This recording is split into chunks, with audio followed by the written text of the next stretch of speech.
विचार दर्शन भिजन सहितको साझा कार्यक्रम भिजन संवादमा म कार्यक्रम सञ्चालक सन्तमान साक्य आज पनि तपाईँहरूमाझ उपस्थित भइसकेको छु र हाम्रो हरेक हप्ता जापानको फुकुओकाबाट प्रसारण भइरहेको यो भिजन संवाद कार्यक्रममा आज पनि हामीले नयाँ अतिथिको साथमा चाहिँ तपाईँहरूमाझ उपस्थित भएका छौँ। आज हामीले फरक पृष्ठभूमिका व्यक्तित्वलाई चाहिँ आजको अतिथिको रूपमा निम्त्याएका छौँ। तपाईँहरूले जानकारी लिइसक्नुभयो होला, हामीले पोस्टर पनि पब्लिस गरिसकेका थियौँ। मिस कस्मोपोलिटन वर्ल्ड 2019 का विनर प्रिया रानी लामाज्यूलाई चाहिँ हामीले आज अतिथिको रूपमा निम्त्याएका छौँ। उहाँलाई ढिला नगरिकन यस कार्यक्रममा चाहिँ हार्दिक स्वागत गर्न चाहन्छु। प्रियाजी, कार्यक्रममा स्वागत छ। Thank you so much. नमस्ते। हिजो आज तपाईँको दिनचर्या कसरी बितिरहेको छ? हिजो आज अब जसरी सबै नेपाली दाजुभाइ दिदीबहिनीको बितिरहेछ, मेरो पनि त्यस्तै भन्नु पर्यो। तपाईँ अलिक फरक पृष्ठभूमि भनौँ अब एउटा होइन, मिस कस्मोपोलिटन वर्ल्ड 2019 को चाहिँ विनर हुनुहुन्छ। तपाईँ कस्मोपोलिटन वर्ल्ड 2019 को विनर भइरहँदाखेरि तपाईँलाई चाहिँ कस्तो फिल भएको छ त्यो अवस्था, त्यो सिचुएसनलाई चाहिँ तपाईँ सम्झाउन चाहँदाखेरि? फर्स्टमा मैले क्वेसन सोधेँ। हजुर, ठ्याक्क हामीले यो इन्टरभ्यू स्टार्ट गर्नुभन्दा अगाडि हजुरले भन्नुभएको थियो हामी 1 वर्षपछि बोलिरहेछौँ भनेर होइन।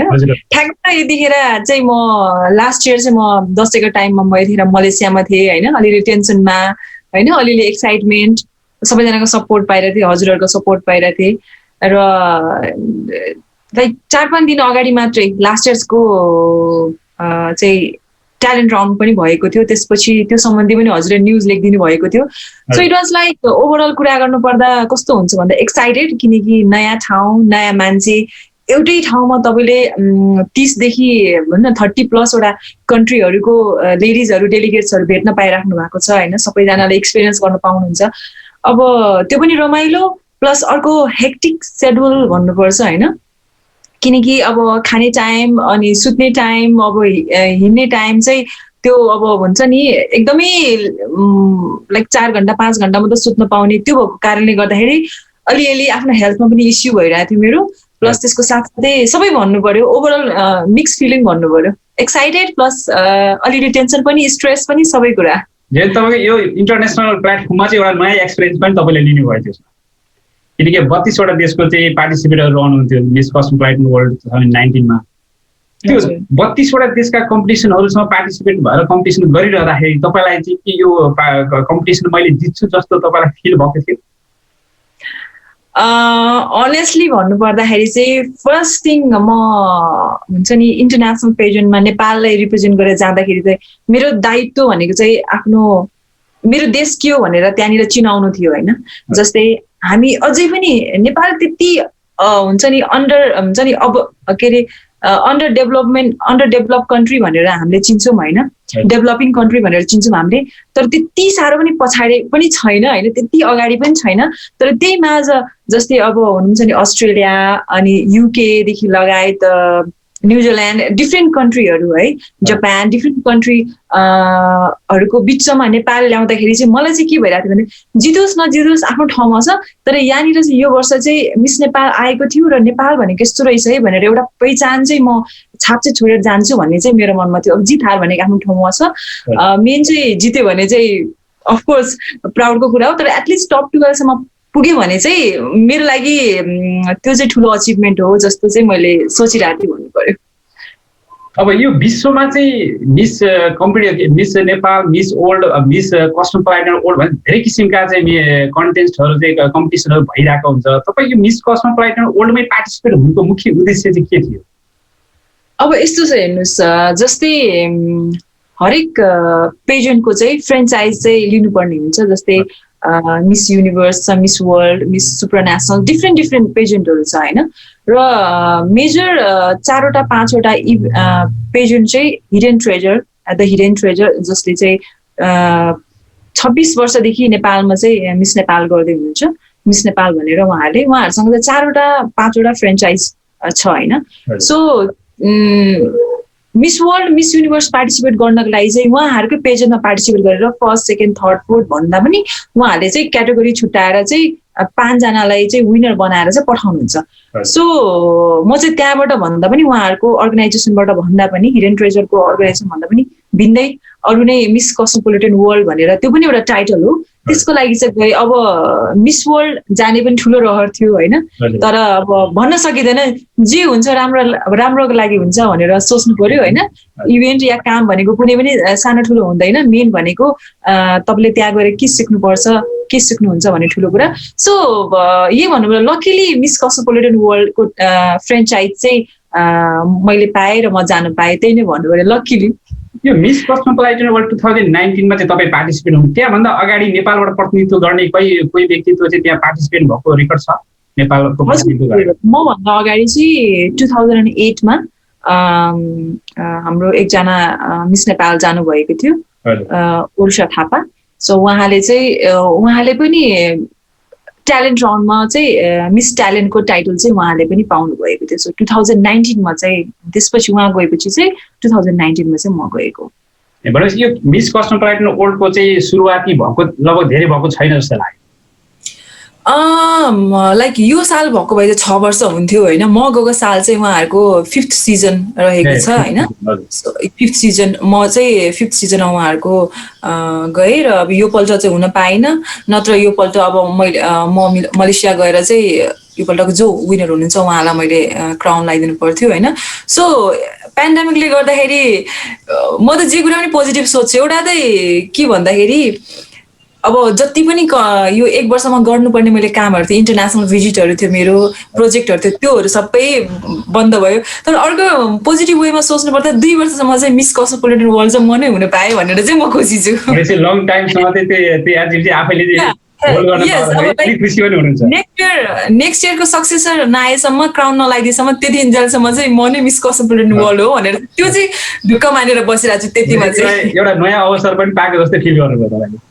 हजुर, अब पोजिटिभ वेमा सोच्नु पर्यो, नत्र त अब 1 वर्षको अन्तरालमा अब उहाँहरूसँग मैले कन्ट्र्याक्ट गरेको थिएँ। मलेसियामा, सिङ्गापुरदेखि लिएर इन्डियादेखि लिएर अरू डिफ्रेन्ट कन्ट्रीमा गएर हाम्रो प्रोजेक्टहरू थियो, कामहरू थियो होइन। अब त्यो गर्न पाइनँ मैले, केही छैन, अब मसँग मात्रै यस्तो भएको होइन, संसारभरि नै यस्तो छ। सो पोजिटिभ वेमा सोच्नु पर्दाखेरि चाहिँ अलिकति हुन्छ नि, आफ्नो मन शान्त गर्नको लागि ठिकै छ, जे हुन्छ राम्रोको लागि हुन्छ, मेबी नेक्स्ट इयर के राम्रो हुन्छ भनेर चाहिँ पोजिटिभ वेमा चाहिँ मैले लिइरहेको छु। तपाईँ यो मोडलिङ क्षेत्र भनौँ होइन, अब यो आर्टिस्ट लाइनले पर्छ भनौँ, यो क्षेत्रको चाहिँ स्टार्टिङ फेज चाहिँ तपाईँको कहाँबाट सुरु भयो?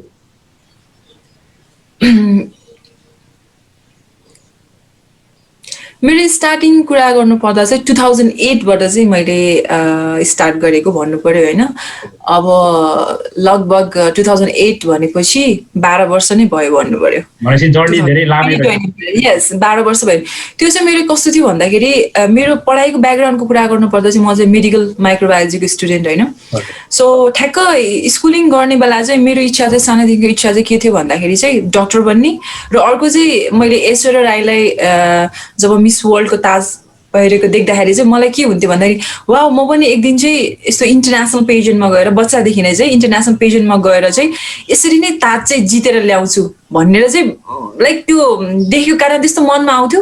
तर त्यो कसरी हुन्छ, के हुन्छ, मोडलिङ लाइनमा कहिले पनि इन्ट्रेस्ट थिएन, कहिले इच्छा पनि भएन होइन। बच्चादेखि अलिक टम बोय टाइपको थिएँ पहिला चाहिँ भन्नु पर्यो। र अल अफ अ सडन के भयो भन्दाखेरि धरानमा 2008 मा मिस टिन धरान 2008 हुँदै थियो, अनि त्यतिखेर चाहिँ विनरलाई चाहिँ स्कुटर गिफ्ट ह्याम्पर छ भनेको, जस्ट स्कुटरको लोभको लागि मात्र चाहिँ मेरो सानीमाले चाहिँ मैले चाहिँ स्कुटर किनिदिनु भनेर घरमा किचकिच गरिरहेको थिएँ। सो अब त तिमी ठुलो भइसक्यो, स्कुटर चलाउने मान्छे त, त्यसो भए आफै जितेर किन न भन्नुभयो। त्यो एउटा स्कुटरको लागि भनेर चाहिँ मैले हुन्छ नि ट्राई गर्ने कोसिस गरेँ। त्यसपछि 2008बाट त्यो इभेन्ट त्यो वर्ष भएन, तर मैले फर्महरू फिलअप गरेको थिएँ।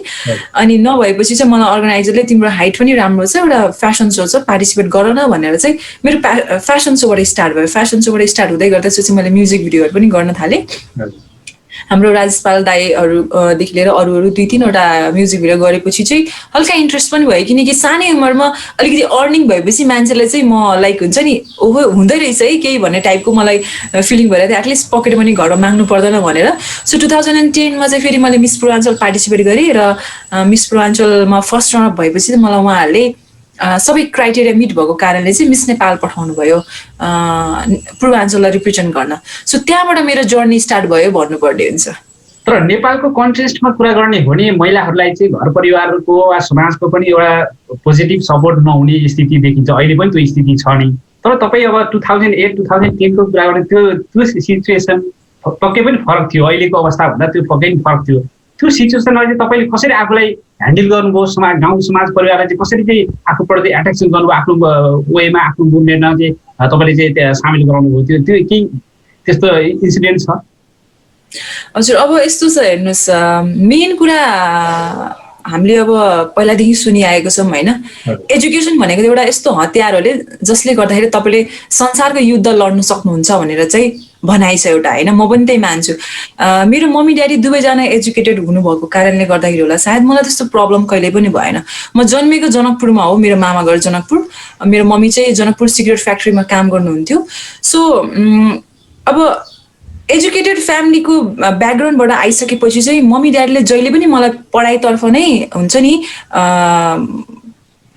हरेक कुरामा चाहिँ पढाइ पढ्नुपर्छ यताउता भनौँ। म लाइक स्पोर्ट्स पनि खेल्थेँ, मेरो मम्मी आफै पनि भलिबलको नेसनल भलिबलको टिममा हुनुहुन्थ्यो होइन।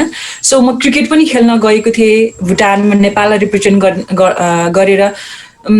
यो कारणले गर्दा मम्मी ड्याडीले के सानैदेखि हेर्नुभयो भन्दाखेरि मेरो छोरी चाहिँ एक्स्ट्रा एक्टिभिटिजमा पनि त्यस्तै राम्रो छ, पढाइमा पनि राम्रो छ भनेर पढाइमा पनि मेरो राम्रै हुन्थ्यो होइन, जहिले पनि टप 10 भित्र नै हुन्थेँ म। सो त्यो कारणले गर्दाखेरि जब मैले मोडलिङ फिल्डमा चाहिँ लागेँ त्यतिखेर चाहिँ मैले मम्मी ड्याडीसँग पर्मिसन लिएर नै हरेक काम गरेँ होइन।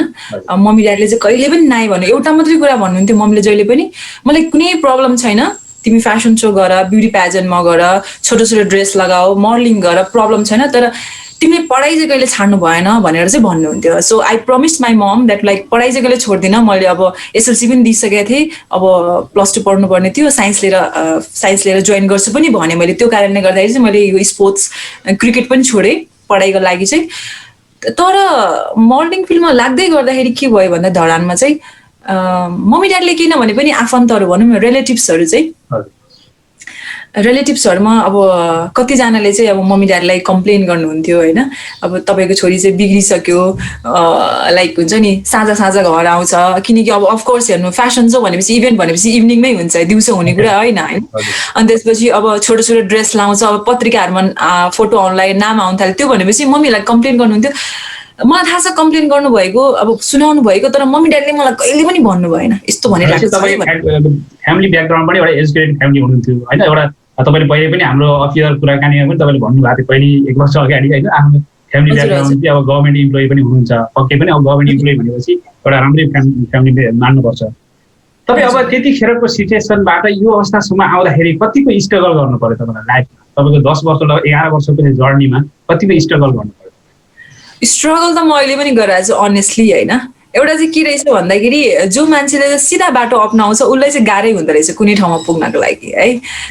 या तपाईँले कसैको हात पक्रिनु पर्यो, तपाईँ अब सिँढीमै चढ्नु, तपाईँ आफ्नो ट्यालेन्टलाई भरोसा गरेर तपाईँ हिँड्दै जानुहुन्छ भने तपाईँलाई केही टाइम लाग्छ त्यो ठाउँसम्म पुग्न। तर जब तपाईँ त्यो ठाउँमा पुग्नुहुन्छ तपाईँलाई एउटा अर्कै टाइपको हुन्छ नि, तपाईँमा एटिट्युड आउँछ, पोजिटिभ एटिट्युड के, प्राउड फिल हुन्छ अब कि म यहाँसम्म कसैको सहयोग भन्दा पनि धेरैजनाको सपोर्ट छ, तर कस्तो तरिकाले भन्दाखेरि सर्टकट मैले अप्नाइनँ, यहाँसम्म चाहिँ म आफ्नो मेहनतले पुगेँ भनेर प्राउडनेस छ स्टिल मलाई होइन।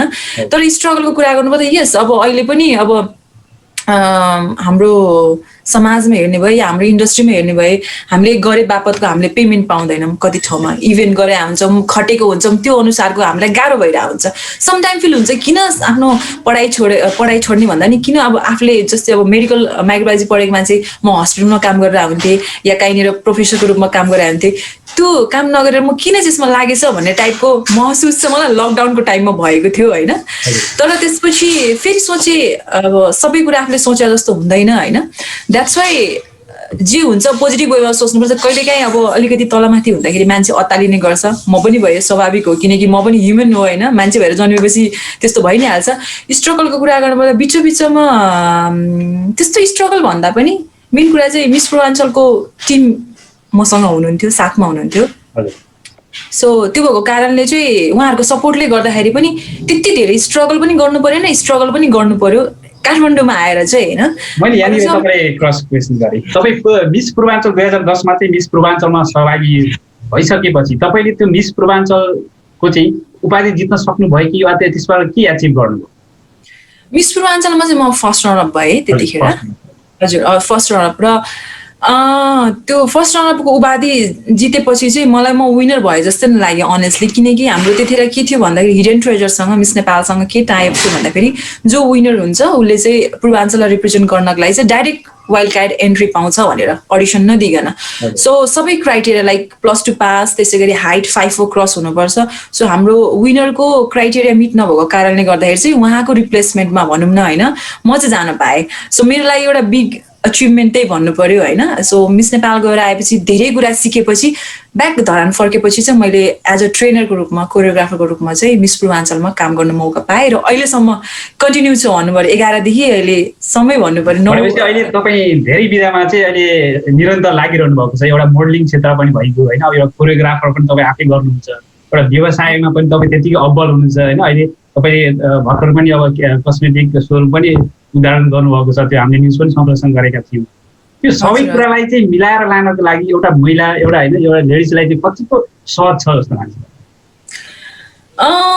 अब यस्तो हेर्नु, यदि हस्बेन्ड भएको भए, म्यारिड भएको भए, छोराछोरी भएको भए सायद केही हदसम्म गाह्रो हुन्थ्यो होला होइन।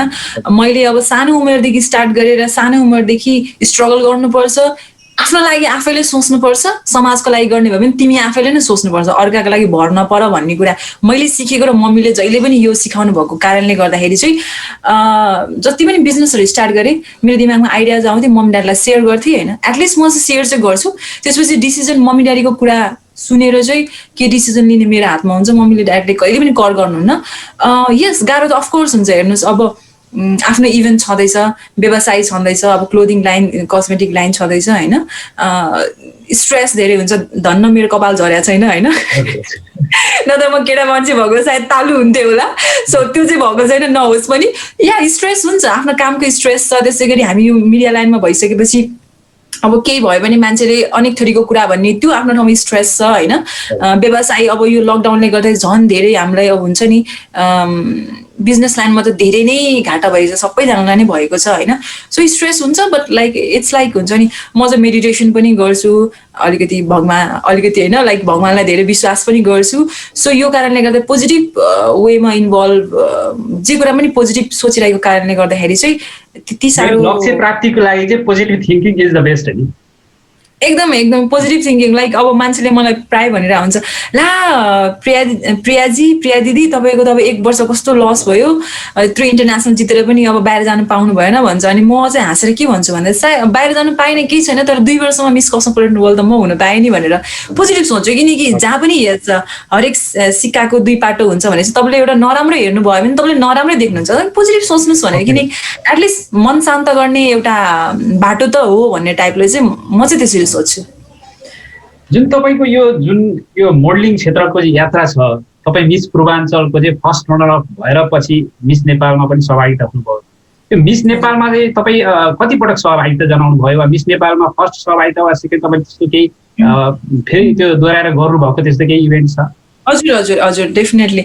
सो मलाई धेरैजनाले पनि यो मेसेज गर्नुहुन्छ होइन। मिस नेपालमा फर्स्ट टाइम जाँदाखेरि चाहिँ अब जस्ट लाइक 18-19 होइन, टिन एजमै थिएँ र त्यति धेरै कुरा पनि मैले सिक्ने मौका पाएको थिइनँ, किनकि मोडलिङ लाइनमा भर्खरै थिएँ म। र त्यसपछि मिस नेपाल गएपछि मलाई के भयो फिल भयो भन्दा, किनकि म त आउट अफ भ्यालीको मान्छे परेँ नि त त्यतिखेर, बाहिरै बस्थेँ, धरान बस्थेँ। सो त्यतिखेर फिल भयो मैले त केही जानेकै रहेनछु होइन, यहाँको मान्छे काठमाडौँको मान्छेहरू त कति धेरै फरवार्ड रहेछन् सबै कुरामा भन्ने कुरामा मलाई फिल भयो होइन। किनकि हाम्रो अब पूर्वमा बसेपछि हाम्रो बोल्ने टोन भिन्दै हुन्थ्यो, शैली भिन्दै हुन्थ्यो होइन। तर यहाँनिर चाहिँ अब एकदमै प्रष्ट नेपाली उच्चारण गर्दा पनि त्यस्तो हुने। अब हामी पूर्वमा बस्ने मान्छेहरू अर्कै टाइपले बोल्दै अर्कै टाइपले बोल्छौँ, तर धेरै वर्ष भइसक्यो यहाँ बसेको। सो अहिले चाहिँ मलाई एकदमै त्यस्तो राम्रो नेपाली भन्दिनँ होइन, तर लाइक लगभग सबैजनाले बुझ्ने नेपाली टोन चाहिँ मेरो छ जस्तो लाग्छ मलाई होइन।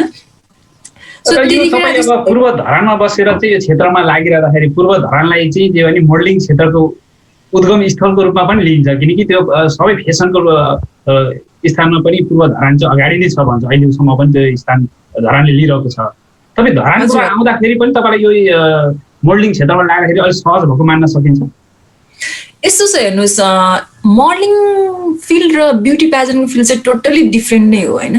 अझै पनि मान्छेले चाहिँ एउटै सोच्छन् ग्ल्यामर फिल्ड भनेर, किनकि अब तपाईँले स्टेजमा त मिस नेपाल या कुनै पनि ब्युटी क्विनलाई त तपाईँले राम्रो मेकअप होइन राम्रो ड्रेस लगाएर तपाईँले हिँडेको मात्रै देख्नुहुन्छ, तर त्यो 20-25 दिनको ट्रेनिङमा के हुन्छ भनेर चाहिँ अब त्यो जाने मान्छेलाई मात्रै थाहा हुन्छ कति स्ट्रगल कति गाह्रो हुन्छ भने।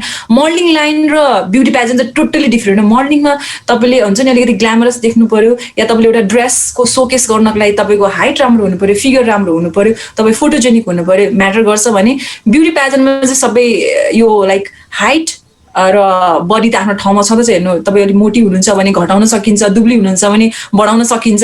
हाइट अब 5'4" भन्दा कम चाहिँ अब मिस नेपालमा लिनुहुन्न होइन, एटलिस्ट 5'4" हुनुपर्छ। तर यो चाहिँ अब हामीले चाहेर पनि हुन्छ नि, अब कस्तो हुन्छ भन्दाखेरि एउटा मान्छेको पढेर चाहिँ ज्ञान हुने हो, तर अब कति मान्छे स्पोन्टेनियस हुन्छ, प्रेजेन्स अफ माइन्ड भन्छ नि, यो कुरा चाहिँ एकदमै जरुरी छ मिस नेपालमा चाहिँ या कुनै पनि ब्युटी प्याजनमा चाहिँ। सो यस, ब्युटी प्याजनमा जानको लागि चाहिँ मोडलिङ ग्ल्यामरस भन्दा पनि तपाईँलाई यो हुन्छ नि ब्युटी विथ पर्पस भने जस्तै तपाईँको अलिक दिमाग हुन चाहिँ जरुरी छ, धेरै नै जरुरी छ। हजुर, यो मिस नेपाल जस्तो चाहिँ यो ब्युटी कन्टेस्टहरूमा पार्टिसिपेट हुनको लागि चाहिँ यो विषय यो चाहिँ यो विषयमा चाहिँ व्यक्तिहरू चाहिँ पर्फेक्ट हुनुपर्छ भन्ने केही क्याटेगोराइज गरेको त्यस्तो केही छ नियमहरू भनौँ न? हजुर, अब मेन चाहिँ कस्तो छ भन्दाखेरि +2 पास हुनु पर्यो। मिनिमम हाइट तपाईँको 5'4" हुनुपर्छ, 5'4". त्यसै गरी पहिला चाहिँ एज लिमिट लाइक 24सम्म थियो भने अहिले चाहिँ एक्सटेन्ड गरेर 26 if I am not mistaken 26सम्म बनाएको छ होइन। सो यस, यो भित्र 18 देखि 26 भित्र भयो भने चाहिँ तपाईँले मिस नेपाल तपाईँ पार्टिसिपेट गर्न सक्नुहुन्छ। 5'4" हुनुपर्छ र +2 पास हुनुपर्छ।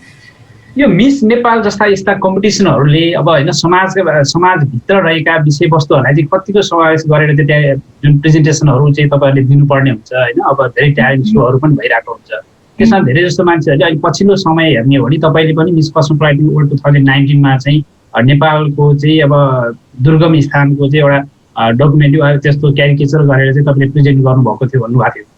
यी यस्ता घटनाहरू, यी यस्ता चाहिँ जुन कम्पिटिसनमा चाहिँ पार्टिसिपेट हुने चाहिँ ती कुराहरू चाहिँ प्रेजेन्ट गरिरहँदाखेरि त्यसले समाजलाई कस्तो पोजिटिभ मेसेज वा त्यसले चाहिँ समाज रूपान्तरण गर्नलाई कतिको सहयोग गर्छ जस्तो लाग्छ? अब हेर्नुहोस्, सबैजना जति पनि नेपालमा जन्मिनु भएको लेडिजहरू छ उहाँहरू सबैजना मिस नेपालै हो होइन, किनकि होइन र जतिजना म्यारिड हुनुहुन्छ उहाँहरू मिसेस नेपाल नै हो। तर एउटा टाइटल पाइसकेपछि के हुन्छ भन्दा एउटा मोडल या एक्टर एक्ट्रेस या ग्ल्यामर फिल्डमा या मिस नेपाल भइसकेपछि मान्छेले तपाईँलाई आइडलको रूपमा हेर्छ होइन। तपाईँ साधारण मान्छे हुनुहुन्छ नि, तपाईँ बाटोमा बिना चप्पल लाएर तपाईँ हिँड्नुभयो भने मान्छेले यसो एकचोटि हेर्छ, वास्ता गर्दैन होइन। तर मिस नेपाल एक्ट्रेस चप्पल बिना चप्पल हिँडिरहेको छ नि, किन लगाएन छ चप्पल भनेर सोध्छ भनेपछि उसले गरेको केही कुरामा चाहिँ समाजमा केही न केही हदसम्म चाहिँ मान्छेले चाहिँ नोटिस गर्छ भने जस्तै।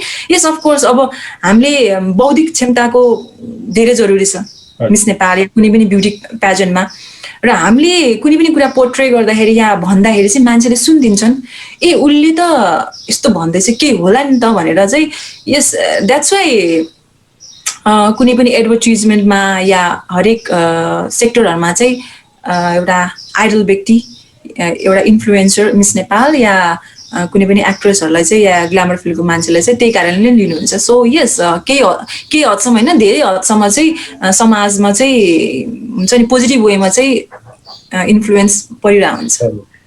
तपाईँलाई मैले यहाँनिर जोड्न चाहेँ, तपाईँ अब यो मिस पूर्वाञ्चलदेखि मिस कस्मोपोलिटन वर्ल्ड 2019सँग सहभागी भइरहँदाखेरि तपाईँ चाहिँ मिस कस्मोपोलिटन वर्ल्ड 2019को चाहिँ विनर टाइटल होल्डर पनि हुनुहुन्छ। यो क्यारियरको मुभमेन्टमा यो अहिलेसम्मको यात्रामा चाहिँ तपाईँलाई अलिक मेमोरेबल मुभमेन्ट चाहिँ तपाईँलाई के लाग्छ? मेमोरेबल मुभमेन्ट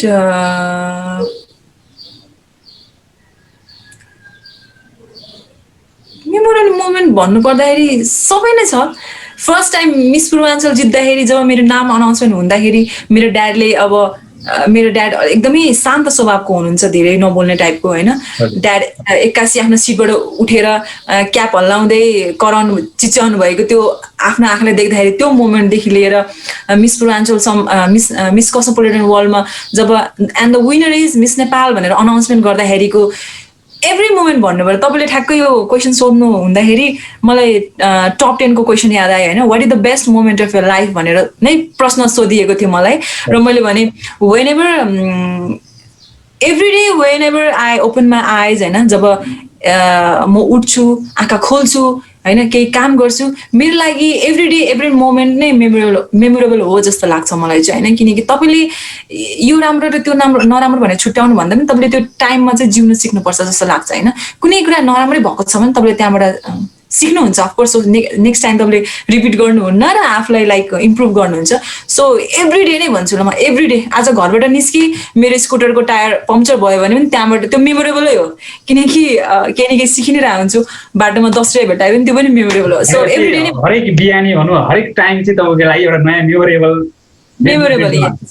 पक्कै पनि अब हरेक विषयलाई चाहिँ अब राम्रो पोजिटिभ थिङ्कमा सोच्यो भने त्यो राम्रो जीवनको चाहिँ एउटा मेमोरेबल नै रहन्छ।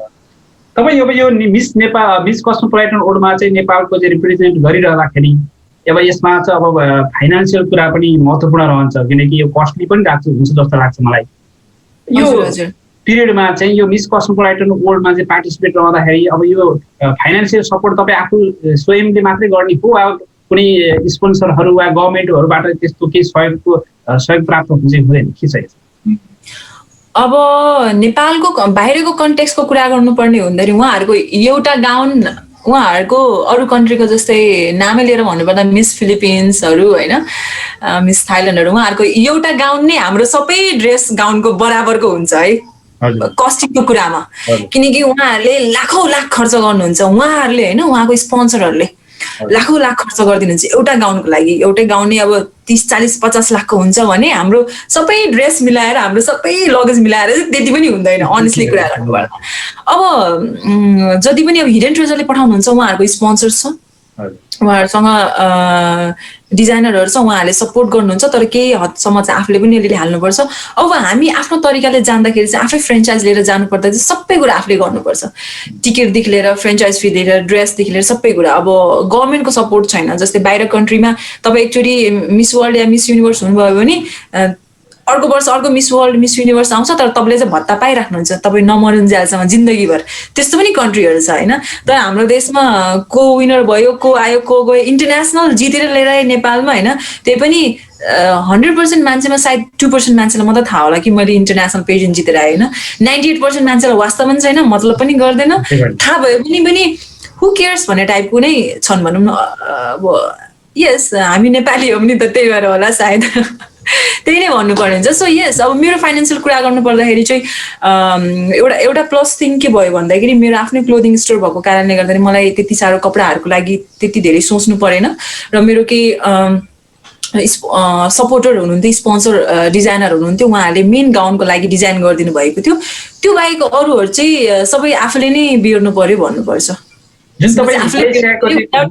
कस्मोपोलिटनमा पार्टिसिपेट रहँदाखेरि त पक्कै पनि तपाईँ एक्लै त जानु भएन, तपाईँको ब्याक सपोर्टिङको लागि मेकअप आर्टिस्टका कुराहरू, डिजाइनका कुराहरू, ती सबैहरूको चाहिँ अब खर्चको व्यवस्थापन आफू एक्लैले गर्नुपर्छ, उहाँहरू स्वयंले गर्छ के छ त्यसमा? होइन हेर्नुहोस्, अब म त नेपाली परेँ, त्यो पनि एकदमै मध्यम वर्गको फ्यामिली ब्याकग्राउन्डबाट परेँ र जति पनि बाहिर म जाँदाखेरि चाहिँ मैले मम ड्याडको एउटा कुरा चाहिँ मम ड्याडको फाइनेन्सियल सपोर्ट बिना गरेँ अनेस्टली भन्नुपर्दा मैले मम ड्याडसँग 1 रुपियाँ पनि लिइनँ, किनकि यत्रो वर्षदेखि यसमा काम गरेर अब मम्मी ड्याडीसँग माग्ने होइन कि अब मैले दिनुपर्छ जस्तो लाग्छ, जब कि मम्मी ड्याडीलाई मैले दिएको पैसाको पकेट मनीको कुनै खाँचो छैन उहाँहरूलाई होइन। अब मलाई चाहिँ आफूले गर्दा आफूलाई पुगिरहेको छ, आफूलाई पुगिनु रहेको छैन, तर यस अब आफूसँग जति भएको सेभिङ्स एन्ड अल गरेर चाहिँ म आफू नै गएँ। मैले मेकअप आर्टिस्ट पनि लगिनँ, डिजाइनर पनि लगिनँ, जस्ट ड्रेसहरू चाहिँ लगेको थिएँ होइन। अब फाइनलमा चाहिँ उहीँबाट नै हामीलाई मेकअप आर्टिस्ट प्रोभाइड गर्नुभएको थियो, तर धेरै जस्तो कन्ट्रीहरूले चाहिँ आफ्नो पर्सनल मेकअप आर्टिस्ट र डिजाइनर चाहिँ लिएर जानुहुन्छ, किनकि उहाँहरूको स्पोन्सर हुन्छ। हामी जस्तो अलिकति भनौँ न फाइनेन्सियल हिसाबले हेर्ने हो भने हाम्रो कन्ट्री अझै पनि ब्याक नै छ मेनली यो ब्युटी प्याजनमा। र मैले पनि अफोर्ड गर्न सकिनँ अनेस्टली भन्नुपर्दाखेरि चाहिँ मेकअप आर्टिस्टलाई लानको लागि, यस्तो अफोर्डै गर्न नसक्ने पनि होइन, किनकि कतिजनाले स्पोन्सर पनि गरिदिनुहुन्छ। मैले टिकटको कुरा मात्रै फेरि सोचेँ, मैले सबै कुरा डे टु डे फाइनलमा अब सबै वहाँनिर मेकअप आर्टिस्ट सबै उहाँहरूले पनि गरिदिनुहुन्छ भने वाइ एक्स्ट्रा खर्च गर्ने भन्ने कुराले पनि मैले चाहिँ लगिनँ मेकअप आर्टिस्ट भन्नुपर्ने हुन्छ। त्यो मिस कस्मोपोलिटन टिमले चाहिँ जुन तपाईँलाई चाहिँ मेकअप आर्टिस्टहरू चाहिँ प्रोभाइड गर्दाखेरि उहाँले चाहिँ चार्ज बेहोर्नु पर्ने हुन्थ्यो कि थिएन हामीले चाहिँ अब यस्तो हुन्छ हरेक इभेन्टमा जाँदाखेरि तपाईँले फ्रेन्चाइज फी तिर्नुपर्ने हुन्छ अनि त्यो बाहेक अब बस्ने खानेदेखि लिएर हरेक कुराहरू चाहिँ उहाँले नै हेर्नुहुन्छ हामीले काहीँ पनि तिर्नु पर्दैन। त्यो भएपछि अलिकति सहज पनि भएको हजुर त्यो एक्चुअली फ्रेन्चाइज तिरेपछि चाहिँ केही पनि गर्नु पर्दैन सबै उहाँहरूकै अन्डरमा हुन्छ। कसैले आफ्नो पर्सनल लान्छ भने पनि पर्सनली पनि गर्न पर्सनल मेकअप आर्टिस्ट डिजाइनरहरू पनि लान सकिन्छ। तर अब त्यो हो अब मैले चाहिँ लगिनँ अब धेरैवटा कन्ट्रीहरूले चाहिँ ल्याउनु भएको थियो। जुन तपाईँ अब मिस नेपाल भन्दाखेरि आफ्नो देशभित्र हुने इभेन्टहरू र अब मिस कस्मोपोलिटन वर्ल्ड अब मलेसियामा भएको चाहिँ कम्पिटिसनमा चाहिँ तपाईँले के फरक पाउनुभयो होइन त्यसमा अब प्राविधिक पक्षहरू होइन त्यहाँ दुई पक्षहरूमा चाहिँ के फरक पाउनुभयो तपाईँ? अब इन्टरनेसनल पेजेन्टमा चाहिँ एउटा के छ भन्दाखेरि जस्तै हामी यहाँनिर चाहिँ अब कुनै पनि ब्युटी पेजेन्टमा पार्टिसिपेट गर्दाखेरि एकदमै डराएर हुन्छौँ। इन्टरनेसनलमा पनि त्यही नै हुन्छ सबैजनाको हालत अनेस्टली माथि चाहिँ अब म चिल गर्न आएको भनेर हुन्छन् होइन तर भित्र सबैजना विनर बन्नु। मिस नेपालमा चाहिँ कस्तो छ भन्दाखेरि हामी चाहिँ अब क्वेसन एन्सरलाई फोकस गरेर हुन्छ नि एभ्री एक्टिभिटिजमा अब सोसल एक्टिभिटिजमा एभ्री डे एउटा हुन्छ नि कलेज गएको जस्तै टाइपले पढाइ पनि भइहाल्यो प्लस एक्स्ट्रा एक्टिभिटिज त्यसरी हुन्छ भनेपछि इन्टरनेसनल चाहिँ घुम्ने काम मात्रै हुन्छ। अनेस्टली भन्नु स्पोन्सर भिजिट मात्रै हुन्छ उहाँहरूको स्पोन्सरको भिजिट गर्नु पर्यो हामीले फोटोसुट गर्नु पर्यो र केही च्यारिटी प्रोग्राम हुन्छ त्यहाँनिर च्यारिटीमा अब बोल्नुपर्ने गर्नुपर्ने कामहरू हुन्छ। So it's all about like रमाइलो नै हुन्छ। इन्टरनेसनलमा चाहिँ रमाइलो हुन्छ तर भित्रभित्र त प्रेसर हुन्छ र भित्रभित्र सबैजनालाई प्रिपेयर गरेर आउँछन् त्यही नै भन्नु पर्यो त्यति मात्रै डिफरेन्स। अब मिस कस्मोपोलिटन वर्ल्ड 2009मा पार्टिसिपेट नेपालको रिप्रेजेन्ट गरेर चाहिँ पार्टिसिपेट भइरहँदाखेरि अब तपाईँ विनर घोषणा हुँदा चाहिँ मिस नेपाल भनेर नै त्यहाँ चाहिँ घोषणा गरेको हुन्छ। त्यो मिस नेपाल भनेर घोषणा गरिरहँदाखेरि यसमा चाहिँ राष्ट्रले वा आफ्नो देशले चाहिँ केही सहयोग गर्दै हुन्थ्यो वा यसमा चाहिँ के कस्ता चाहिँ पक्षहरूलाई चाहिँ अझ सुधारे हुन्थ्यो जस्तो लाग्छ? जुन नेपाल सरकारको पक्षबाट के कस्ता गतिविधि भइदियो हुन्थ्यो यो मिस नेपाल यस्तो कन्टेस्टहरूमा चाहिँ के कस्ता सहयोग भइदियो हुन्थ्यो जस्तो लाग्छ? अब धेरै चाहिँ म आफ्नो सरकारसँग केही एक्सपेक्ट गर्न सक्दिनँ अनेस्टली भन्नुपर्दा। हामी अब अहिलेको सिनारीमा कन्डिसन हेर्नुपर्दा we cannot expect anything from our government होइन। तर इन केस उहाँहरूलाई लाइक फ्लाइटको फेयर मात्रै हेर्दै भने पनि इन्टरनेसनल जानेहरूलाई धेरै नै हेल्प हुन्थ्यो जस्तो लाग्छ मलाई। जस्तै म मात्र होइन धेरैजना जानुभएको छ नेपाललाई रिप्रेजेन्ट गर्नको लागि जसले चाहिँ आफै खर्च गरेर जानुहुन्छ। मेरो देशलाई रिप्रेजेन्ट गर्दैछ है हाम्रो देशलाई बाहिर चिनाउन जाँदैछ भने सरकारको पनि केही दायित्व हुन्छ जस्तो लाग्छ केही कुराहरूमा चाहिँ। हाम्रो आफ्नै नेपालको एयरलाइन्सबाट जाँदाखेरि पनि 1 केजी पनि छोडिदिँदैन क्या 1 केजीको पैसा पनि तिर्नुपर्ने जबकि त्यो त्यहाँभरि हाम्रो नेसनल कस्ट्युम हाम्रो देशको हुन्छ नि नेसनल कस्ट्युम भनेपछि देशको बारेमा झल्काउने एउटा ड्रेस हो नि त होइन। सो सबै त्यसले गर्दाखेरि नै भरेको हुन्छ त्यही पनि 1 केजी पनि छोड्नु न त्यो दुःख लाग्छ। अर्को at least ticket fair air fare हेरिदिनु भयो भने त्यसले धेरै सपोर्ट गर्थ्यो जस्तो लाग्छ मलाई गभर्मेन्टले। र एटलिस्ट अब हुन्छ नि सानो कामलाई पनि एप्रिसिएट गरिदिनु भयो भने मान्छेलाई अलिकति अझै मोटिभेट हुन्छ नि ठुलो काम गर्न होइन। सो यस त्यही कुरा अहिलेको लागि चाहिँ एयर फेयर मात्रै हेर्दै भने पनि धेरै ठुलो कुरा हो जस्तो लाग्छ मलाई। तपाईँले अब त्यो मिस कस्मोपोलिटनमा चाहिँ अब नेसनल कस्ट्युम अवार्ड र चाहिँ ट्यालेन्ट राउन्डमा चाहिँ पनि विनर जित्नु भएको थियो। अब त्यसमा त दुई तीनवटा कन्ट्रीले चाहिँ जितेको थियो। त्यो त्यसमा चाहिँ तपाईँले के कस्ता प्रस्तुतिहरू दिनुभएको थियो? ट्यालेन्ट राउन्डमा चाहिँ मैले एउटा 2 मिनटको सानो तामाङ सेलोमा डान्स गरेको थिएँ जसलाई चाहिँ मैले कसरी जोडेँ भन्दाखेरि चाहिँ हाम्रो त्यहाँको होस्टलाई मैले भनेँ ठ्याक्क मेरो डान्स पर्फर्मेन्स सकेपछि तपाईँले चाहिँ अनाउन्समेन्ट गर्नुहोस्। अनाउन्समेन्टमा चाहिँ के भन्नुहोस् भन्दाखेरि चाहिँ आजको चिल्ड्रेन्स डेको विनर चाहिँ हुनुभएको छ प्रिया रानी लामा फ्रम क्लास 5 यति मात्रै अनाउन्समेन्ट गरिदिनु भनेर भने। सो मेरो डान्स मजाले मैले डान्स गरेँ होइन त्यसपछि त्यो सकिने बित्तिकै नमस्ते गरेपछि त्यसरी अनाउन्स गर्नुभयो। त्यसपछि मैले माइक लिएर चाहिँ ब्याग बोकेर चाहिँ एउटा 5 क्लासमा पढ्ने बच्चाको एक्ट गरेँ जो चाहिँ स्कुलमा चाहिँ उसले डान्स गरेर जितेको हुन्छ। मैले सबै कुरा नै भनेँ लाइक थ्याङ्क यू मेरो जजेसहरूलाई मलाई आज विनर बनाउनु भएकोमा भनेर। त्यसपछि चाहिँ के प्ले गरेँ भन्दाखेरि ऊ चाहिँ आफ्नो ड्याडलाई पर्खिरहेको हुन्छ स्कुल बाहिर। एकजना अन्जान व्यक्ति आएर चाहिँ उसलाई के भन्छ भने म आज चाहिँ तिम्रो ड्याड आउनु पाउनुहुन्न म चाहिँ तिम्रो ड्याडको साथी हो तिमीलाई घर पुर्याइदिन्छु भनेर। सो उसलाई घर नलगेर चाहिँ उहाँहरूले चाहिँ अर्कै ठाउँमा लगेर त्यो बच्चाको चाहिँ बलात्कार गर्नुहुन्छ उहाँले। सो त्यही सन्दर्भमा मैले पुरै एक्ट गरेर त्यसपछि त्यो बच्चा यताउता गरेर त्यहाँबाट निस्किन्छ, तर समाजले गएर भन्दाखेरि समाजले के भन्छ भन्दा होइन त्यो मान्छे होइन तेरै गल्ती हो किनकि तैँले प्रोभोक गरिस् होला उनीहरूलाई, त्यही भएर तँलाई बलात्कार गर्यो भन्ने कुरामा चाहिँ त्यो बच्चालाई त्यस्तो 5 क्लासमा पढ्ने बच्चालाई चाहिँ त्यस्तो टाइपले सहिरहेको हुन्छ, सुनिरहेको हुन्छ। त्यो सम्बन्धी चाहिँ मैले एउटा डिस्प्ले लाइक हुन्छ नि प्ले गरेको थिएँ, एक्ट गरेको थिएँ। सो या त्यही भन्नुभयो सायद त्यो कारणले होला मैले त्यो एक्ट गर्दाखेरि चाहिँ कति 2जना जजेसहरू रुनु पनि भएको थियो होइन, र इभन होस्ट पनि रुनु भएको थियो। अब मैले चाहिँ म कुनै एक्ट्रेस पनि होइन त्यस्तो पुरा खतरा एक्ट गर्ने मान्छे पनि होइन, मैले जस्ट एउटा रोललाई चाहिँ क्यारेक्टरलाई चाहिँ आफू नै हो भनेर चाहिँ मैले प्रस्तुत गर्ने कोसिस गरेको थिएँ। सायद राम्रै भएको कारणले होला अब जज पनि रुनु भयो मेरो एक्ट देखेर, अब होस्ट पनि रुनु भयो, र या आई वाज होपिङ विनर हुन्छु भनेर, तर फर्स्ट राउन्ड भयो, तर त्यसमा पनि म खुसी छु। पक्कै पनि आज हामी कार्यक्रम भिजन संवादमा चाहिँ मिस कस्मोपोलिटन वर्ल्ड 2019 का विनर मिस प्रिया रानी लामासँग चाहिँ संवाद गरिरहेका छौँ। एकदम रमाइलो संवाद भइरहेको छ।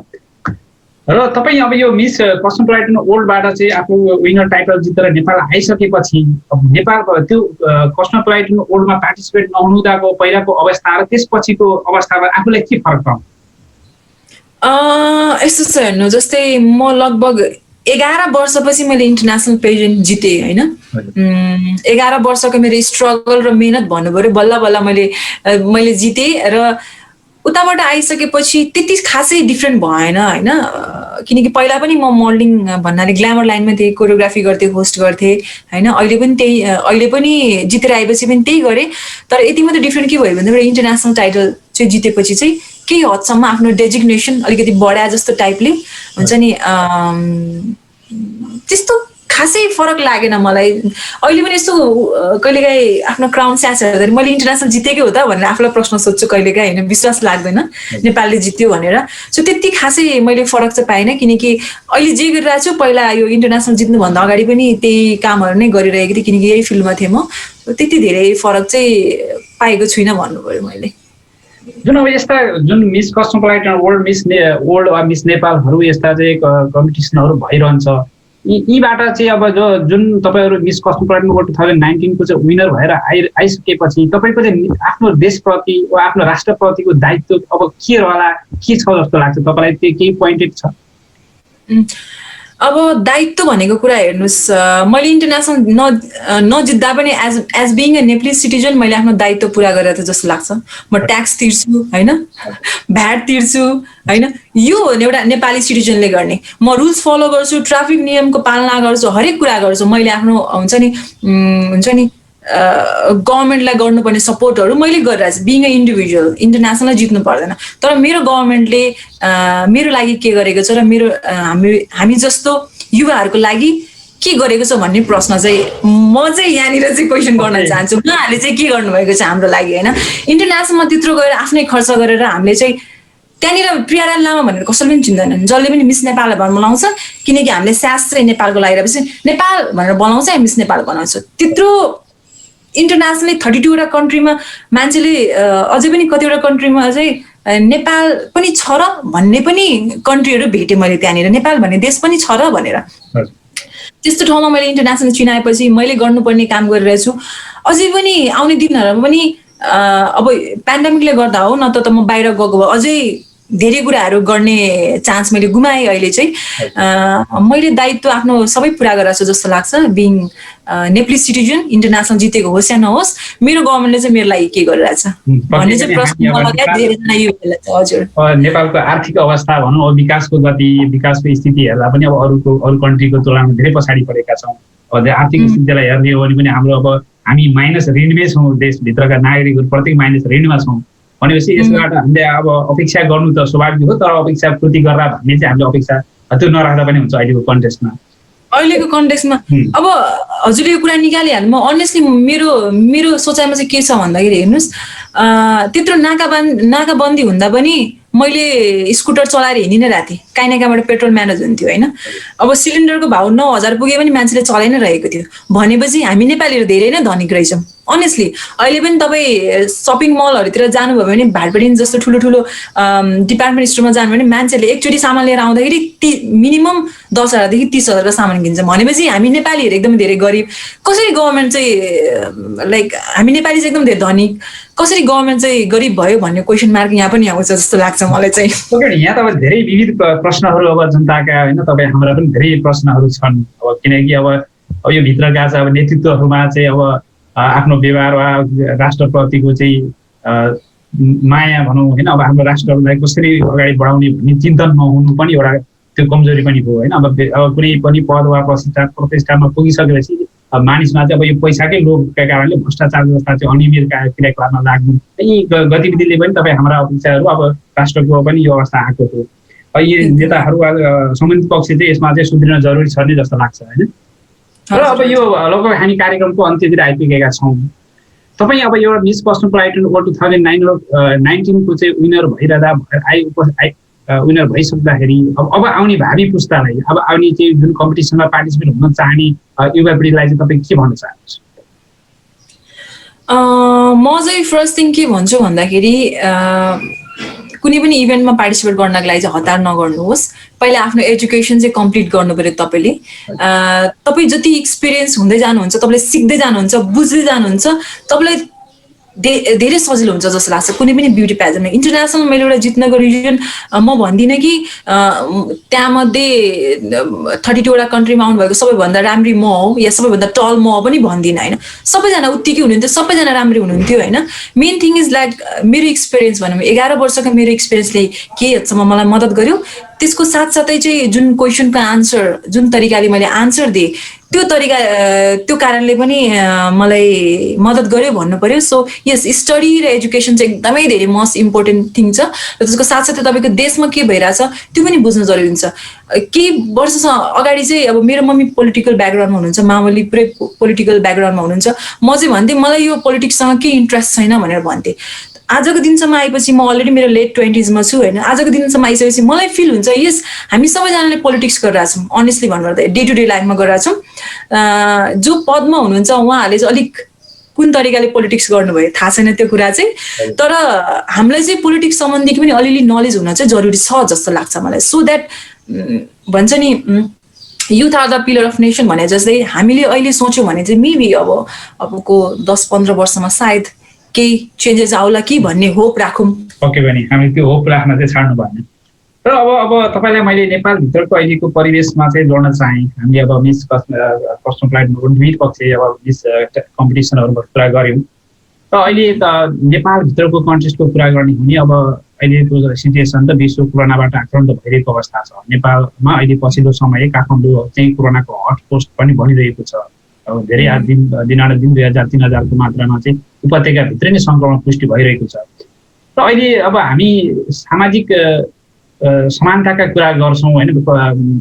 जुन हत्या हिंसा जस्ता चाहिँ बलात्कार जस्ता घटनाहरूमा पनि अब अहिले पछिल्लो समय फेरि त्यो बढेको हो कि भन्ने आवाज भएको छ। निर्मला पन्त बलात्कारका घटना पनि अहिलेसम्म कुनै पनि अब त्यसको पत्ता लागेको छैन। तपाईँमा चाहिँ अब एउटा जो पनि अन्तर्राष्ट्रिय प्लेटफर्ममा चाहिँ रिप्रेजेन्ट गरिसक्नु भएको मान्छेमा अब यो अहिले हाम्रो नेपालको समसामयिक घटनाहरूलाई चाहिँ कसरी हेर्न आउँछ? अब हिजो मात्रै है स्याटरडेको दिन माइतीघर मण्डलामा हाम्रो केही संस्थाहरू सिस्टरहुड नेपालदेखि अरू संस्थाहरू ठ्याक्क मलाई नाम याद भएन, उहाँहरूले चाहिँ केही समयबाट चाहिँ उहाँहरूले चाहिँ यो रेप को अगेन्स्टमा चाहिँ उहाँहरूले प्रोटेस्ट गर्दै हुनुहुन्छ, शान्तिपूर्ण प्रोटेस्ट गर्दै हुनुहुन्छ। मलाई पनि बोलाउनु भएको थियो, म पनि गएँ हिजो होइन। र मैले हिजो त्यहाँ पनि कुरा के निकालेँ भन्दा 1 वर्ष अगाडि ठ्याक्कै 1 वर्ष अगाडि चाहिँ मैले इन्टरनेसनल पेजेन्टमा रेप सम्बन्धीको बारेमा रेपसँग रिलेटेड एक्ट गरेको थिएँ त भन्दा पनि हाम्रो छिमेकी राष्ट्रहरूमा चाहिँ धेरै घटनाहरू घटिरहेको हुन्थ्यो र मैले त्यो समयतिर चाहिँ एउटा मेसेज दिने रूपमा चाहिँ मैले गरेको थिएँ।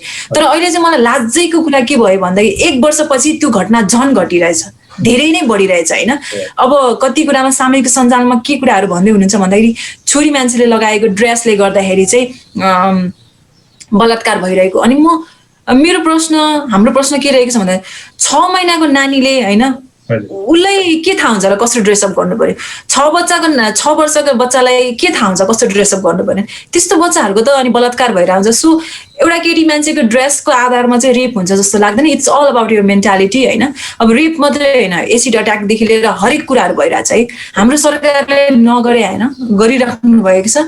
तर कस्तो भएको छ भन्दाखेरि जस्तै एसिड अट्याककै कुरा गर्नु पर्दाखेरि चाहिँ भिक्टिमलाई चाहिँ फ्री मेडिसिन, फ्री एजुकेसन यो प्रोभाइड गर्नुहुन्छ भनेर। मेरो क्वेसन एउटा के रहेको छ भन्दा, आज म क्वेसन सोधेको छु के रहेको छ भन्दाखेरि मलाई लागेको कुरा चाहिँ तपाईँले भिक्टिमलाई फ्रीको दबाई दिने, फ्रीको ट्रिटमेन्ट गर्ने, फ्रीको एजुकेसन दिनुभन्दा त तपाईँले त्यो जसले नराम्रो काम गरिरहेको छ होइन, जसले एसिड अट्याक गरेर छ उहाँको लागि चाहिँ के गर्नु पर्यो नि होइन। उनीहरूलाई चाहिँ कडाभन्दा कडा कानुन लाइक ल बनाएर, रुल्स एन्ड रेगुलेसन बनाएर त्यो गर्ने वातावरण सिर्जना नै नभएको भए त लाइक कसले चाहिँ अब म कुरूप भइसकेँ तर म फ्रीको मेडिसिन खान पाउँछु, फ्रीको पढ्न पाउँछु भनेर त्यो सृजना हामीलाई चाहिएको होइन कि। हामीलाई के चाहिएको त्यो घटना घट्दै नघटोस्। त्यो सम्बन्धी चाहिँ सरकारले के गर्नुपर्छ जस्तो लाग्छ मलाई। अनि रेपको सम्बन्धीमा पनि अब मृत्युदण्ड यताउता भन्नुहुन्छ, म पनि I don't believe in like मान्छेलाई मेरो पर्सनल चाहिँ मान्छेले चाहिँ ह्याङ टिल गर्ने डेथ पेनाल्टी चाहिँ हुनुपर्छ जस्तो लाग्दैन मलाई। तर के यस्तो स्ट्रिक्ट रुल्स एन्ड रेगुलेसन हुनु पर्यो जसले गर्दाखेरि मान्छेले चाहिँ उसले चाहिँ कल्पना पनि गर्न नसकु कि कसैलाई बलात्कार गर्ने भनेर। त्यस्तो स्ट्रिक्ट रुल्स एन्ड रेगुलेसन चाहिँ राख्नु पर्यो जस्तो लाग्छ मलाई चाहिँ। पक्कै पनि अब यो जुन अब सामाजिक कुरीतिका कुराहरू, सामाजिक महिला हिंसाका कुराहरू, बलात्कारका कुराहरू भनेको यो भनेको व्यक्तिको सोचाइमै डिपेन्ड रहने कुरा हो होइन। यसमा अब बौद्धिक कुराहरू आउँछन्, अब शिक्षाका कुराहरू आउँछ, शिक्षाका कमी कमजोरी होला नि होइन। अब समाजमा रहेका चाहिँ व्यक्ति सामाजिक व्यथितिका कुराहरू आउँछन्। यसमा अलिकति अब नेपाल सरकारले पनि एउटा कडा नियम कानुन बनाएर चाहिँ इम्प्लिमेन्टेसन गर्यो भने अलिकति त्यसबाट पनि केही हदसम्म चाहिँ यो यस्ता घटनाहरू, यस्ता चाहिँ दुर्घटनाहरू घट्न चाहिँ कम हुन्छ भन्ने मैले पनि अपेक्षा गरेको छु। र अब म अहिले जापानबाट तपाईँसँग संवाद गरिरहँदा जापानको कन्टेक्सको कुरा गर्ने भने यहाँ महिलालाई चाहिँ तपाईँ एकछिन हेरिरहनु भयो भने तपाईँ यहाँनिर चाहिँ यहाँ कानुनी कडा छन् कि तपाईँलाई एकैछिनमा चाहिँ तपाईँ पुलिस आएर चाहिँ भनिसकेपछि एउटा कानुन पनि अलिकति त्यस्तै हुनुपर्छ है जस्तो चाहिँ मलाई लाग्छ। किनकि व्यक्ति महिलाको लडाइँसँग यो सरकारका विषय होइन कि व्यक्तिको सोचाइ नै सबैभन्दा महत्त्वपूर्ण हो। अब यसमा चाहिँ कानुनले कसरी चाहिँ सरकारले कानुन कसरी बनाएको छ र त्यसलाई कसरी इम्प्लिमेन्टेसन गरेको छ भन्ने कुरो नै महत्त्वपूर्ण छ जस्तो लाग्छ मलाई चाहिँ। र कार्यक्रमको हामी लगभग अन्त्यमा आइपुगेका छौँ र हाम्रा भिजन अनलाइन न्युज र भिजन एचडी टिभी हेरेर बस्ने दर्शक श्रोताहरूलाई केही छुटेको छ वा केही भन्न पाए हुन्थ्यो जस्तो लाग्छ तपाईँलाई, केही छ भने प्लिज। म चाहिँ अब फर्स्ट थिङ चाहिँ हाम्रो जो आजको होस्ट हुनुहुन्छ हजुर शान्तामान साकेज्यू, हजुरलाई थ्याङ्क यू सो मच मेरो इन्टरभ्यू लिइदिनु भएको र केही भन्ने मौका दिनुभएकोमा। आज चाहिँ मलाई मिस कस्मोपोलिटन भन्दा पनि अलिक बेसी राजनीतिक कुरा गरेँ कि क्या हो जस्तो लाग्न थाल्यो। किनकि हिजो भर्खर मात्र त्यो प्रोटेस्टबाट आएको, सायद त्यसको अलिकति अझै पनि छ जस्तो लाग्यो मलाई चाहिँ। र कति आफ्नो चित्त नबुझेको कुरा हुन्छ, हामीले अब मिडिया यही कारणले त हो नि होइन, आफ्नो चित्त नबुझेको कुरा भन्ने र मिडियाको थ्रुबाट नै धेरैजना माझ यो कुरा फैलिन्छ। सो जतिजना हुनुहुन्छ उहाँहरूलाई म भन्न चाहन्छु, हाम्रो नेपाली दाजुभाइ दिदीबहिनीहरू तपाईँहरूलाई आउँदो बडा दशैँको शुभकामना दिन चाहन्छु होइन। जहाँ हुनुहुन्छ राम्रोसँग सेफली साउन्डली मनाउनुहोस् होइन। अब के भन्नु, अब नेक्स्ट इयर पनि हामीले मनाउनु पाउँछौँ दसैँ। मेन कुरा भनेको आफ्नो हेल्थ हो होइन, हेल्थ इज वेल्थ भन्छ। सो आफ्नो केयर गर्नुहोस्, आफ्नो फ्यामिलीको केयर गर्नुहोस्, सबैजना राम्रोसँग बस्नुहोस् एन्ड लाइक एकअर्कालाई सपोर्ट गर्नुहोस्। नेपालको जुनसुकै कुनामा हुनुहुन्छ, नेपालमा बस्ने दाजुभाइ मात्रै होइन, सबै संसारभरिको नेपाली दाजुभाइ दिदीबहिनीले चाहिँ एकअर्कालाई सपोर्ट गर्नु पर्यो हरेक कुरामा चाहिँ। सो यही भन्न चाहन्छु, सायद यही गऱ्यो भने चाहिँ नेपाल एक दिन पक्कै पनि बन्छ होला। पक्कै पनि यहाँलाई पनि दसैँको शुभकामना।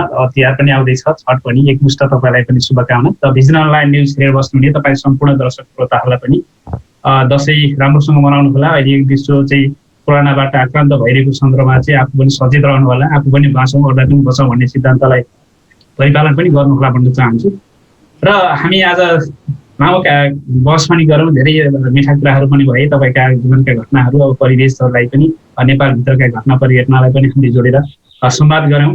आजको यस भिजन संवाद कार्यक्रममा चाहिँ समय दिनुभएकोमा मिस कस्मोपोलिटन वर्ल्ड 2019 का विनर मिस प्रिया रानीज्यूलाई पनि धेरै धन्यवाद दिन चाहन्छु र म पनि कार्यक्रम सञ्चालक सन्तमान साक्य जापानको फुकुओकाबाट हरेक हप्ता प्रसारण हुँदै आइरहेको भिजन संवाद कार्यक्रम जापानको वासी स्थित बुद्ध रेस्टुरेन्टबाट प्रायोजित यस कार्यक्रमबाट म कार्यक्रम सञ्चालक पनि तपाईँहरूको आजबाट बिदा हुन चाहन्छु र प्रियाजीलाई पनि धेरै धन्यवाद भन्न चाहन्छु।